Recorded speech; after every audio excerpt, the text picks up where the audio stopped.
The PROTON eMAS 5 is set to be the latest entry to the NEV lineup from PROTON eMAS, with a starting price set to sit comfortably under the eMAS 7, and this is our exclusive first look.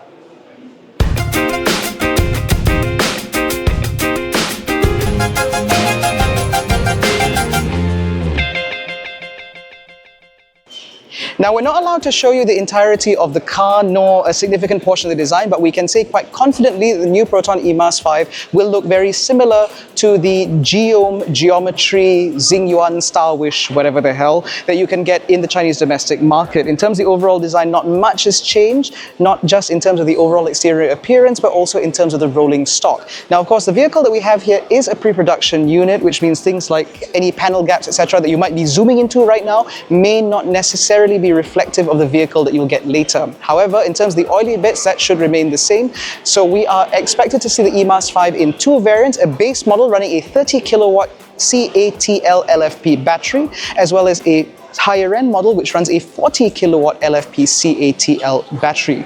Now, the higher end model will do a claimed WLTP range of just 325 kilometers, which means that ultimately this is a car that will be aimed squarely at urban commuters. However, PROTON eMAS does reassure that this car will be able to charge from 30 to 80% in just 21 minutes, which they say is equivalent to about 160 kilometers, which means that this car does have some degree of capability should you want to go touring, although I wouldn't suggest it. Now, the PROTON eMAS 5 notably is slightly smaller dimensionally compared to the BYD Dolphin, which we imagine is this car's direct competitor, although BYD has stopped selling that car in this market. As a result, that should give you a broad idea in terms of the practicality on offer as well as the space on offer, because today we're not allowed to show you all that much. However, what is quite clear is the fact that this car has its own identity, which is very much in line with what we've seen from PROTON eMAS 7 in terms of its overall design. There has been a significant reduction in terms of overall body lines and complexity of the overall design. Certain unique design features include this rear quarter panel here, which has a star-like motif, which is a little bit different compared to the Chinese domestic market model, which actually carries geom badging about here. Now, in terms of the wheelbase, this car does have a significantly longer wheelbase compared to other B-segment hatchbacks within the segment, which means that compared to vehicles like the Honda City hatchback and the Toyota Yaris, you should be able to get a little bit more in terms of cabin space. However, in terms of boot space, that is relatively limited at under 400 liters. However, you can fold the rear seats to access about 1,200 and something odd liters thereabouts, which means that this is not the most impractical vehicle out there. But again, PROTON eMAS builds the eMAS 5 as a secondary vehicle, a second car, an additional car, so to speak, or perhaps something for young up-and-comers who want to dip their toes into the EV lifestyle. Now, we can show you a little bit more of this interior, however. In fact, we can show you all of it because the PR executives are no longer here. So in terms of this interior, I think that given that this car will be priced significantly beneath the eMAS 7, I think that the overall interior design is relatively positive. You do get some soft touch materials about the place where it matters at least, but there are also a lot of hard, scratchy plastics about the place, a little bit higher than you might necessarily expect. And of course, the center console, that's quite nasty. Now, we've been assured that, again, this is a pre-production model, which means that certain elements and certain materials may be further refined before this car actually hits production. And so we remain hopeful, at least, that certain materials will be adjusted and improved beforehand. Now, I'd like to touch a little bit on specification because obviously this interior is dominated by this screen. This is a 14.6-inch display which uses the exact same resolution and operating system that we first saw from the Proton X50, which means that this uses a Fly Me Auto system which is relatively responsive. It's got pretty decent graphics, although obviously it's not as pixel dense as the 2.5K screen that you get from the eMAS 7. Other notable features within this include Apple CarPlay and Android Auto as standard from point of launch, which will be available wirelessly, which works great because there should be space here for something else, although there appears to not be a wireless charging pad, although we're told that there should be one about 30 watts thereabouts. Now, because this screen controls the majority of the functions, that also means that you have very few buttons in the center console, limited to just the buttons that you get here, which include your park button, your hazard lights, as well as your front demister and a couple of AC controls, specifically to control the conditioning itself and to switch the AC on and off. This is your gear selector, which they say is a jewel-like design, but frankly, this just looks like black plastic.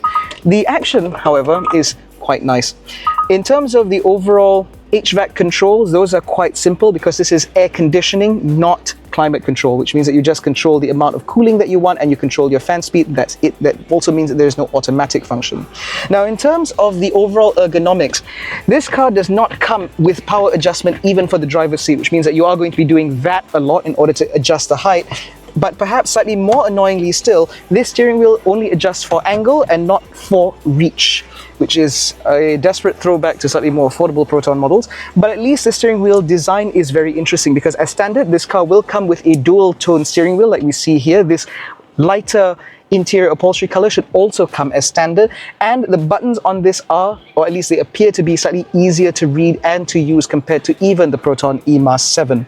This car also comes with automatic lights, but not automatic wipers. It does not come with a glass roof. You don't appear to get ventilation for the front seats, which I suppose is fine, but you do seem to get something of an ambient lighting system. Again, we have very, very few details on this car, so to speak, although this should be in here somewhere, although I can't seem to find it. Now, the Proton eMAS 5, as I mentioned earlier, will be available in two variants, but both will be offered with level 2 semi-autonomy, which means that you get things like adaptive cruise control, lane keep assist, blind spot monitoring, rear cross traffic alert, as well as a 360-degree camera, which I can probably find somewhere in here somewhere. And clearly, the quality is not quite as good as we've seen from the eMAS 7, or in fact, even the Proton X70, S70, or even the new Proton X50, but it does do a pretty decent job. Rolling stock should be a set of 16 or 17-inch alloy wheels wrapped in rubber that has not yet been confirmed. And overall, it seems to be all right. Now, with this seat set out in my driving position, I'm about 170 centimeters, the Proton eMAS 5 reveals its party piece, which is its masses of legroom and a pretty decent amount of headroom, again, for someone my height. Now, because this car doesn't use a cell-to-body construction, instead it's a body-to-pack construction, so the battery pack actually sits underneath the floor. It does also mean that the floor space and floor height have not been overly impacted in here, because as you can see, even set like this, under thigh support is broadly what you'd expect from this sort of category of vehicle, and of course I can tuck my feet in underneath the seats in front of me very comfortably indeed. Now, Proton claims that this car is a full 5-seater with enough width in this center for a third passenger, and if your arse is less wide than mine, then perhaps you'd be pretty well catered for. It's actually even quite squishy, which is not that bad. But moving back to the outer seats, obviously you have ISOFIX mounts on the two outer seats, which is always nice to see. You have a couple of air conditioning vents as well as a USB port, which means that life back here shouldn't be too bad for the 300 odd kilometers you'll be able to cover.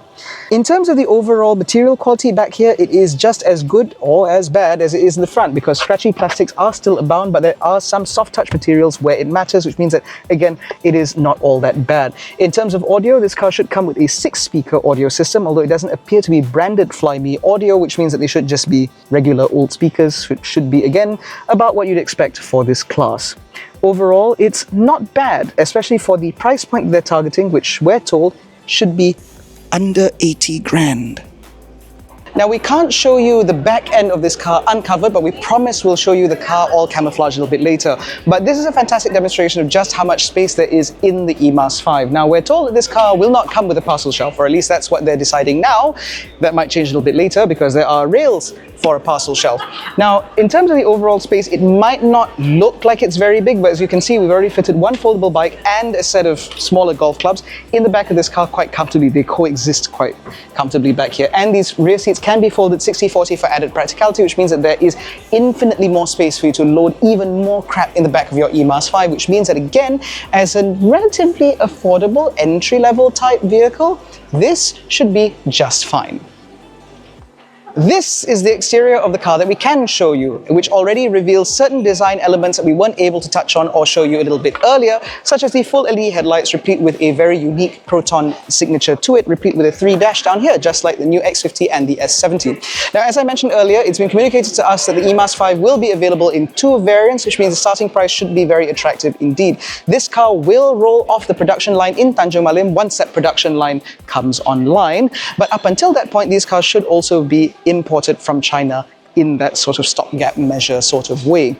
Now, in terms of pricing, as we said, we are made to understand that this car should slot comfortably under the PROTON eMAS 7, which means that this is a possible sub 80,000 ringgit vehicle. We're hoping that that's true because that's what's been told to us, and if that doesn't turn out to be true, it's not our fault.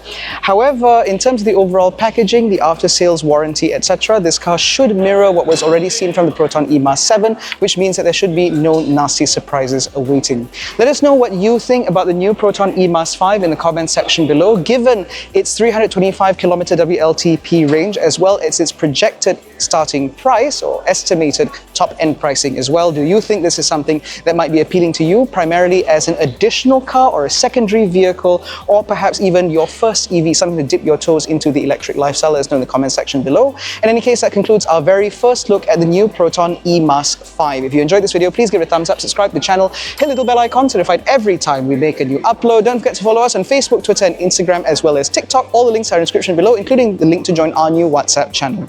Thank you so much for watching. We will catch you in the next one. Take care, stay safe, and drive electric.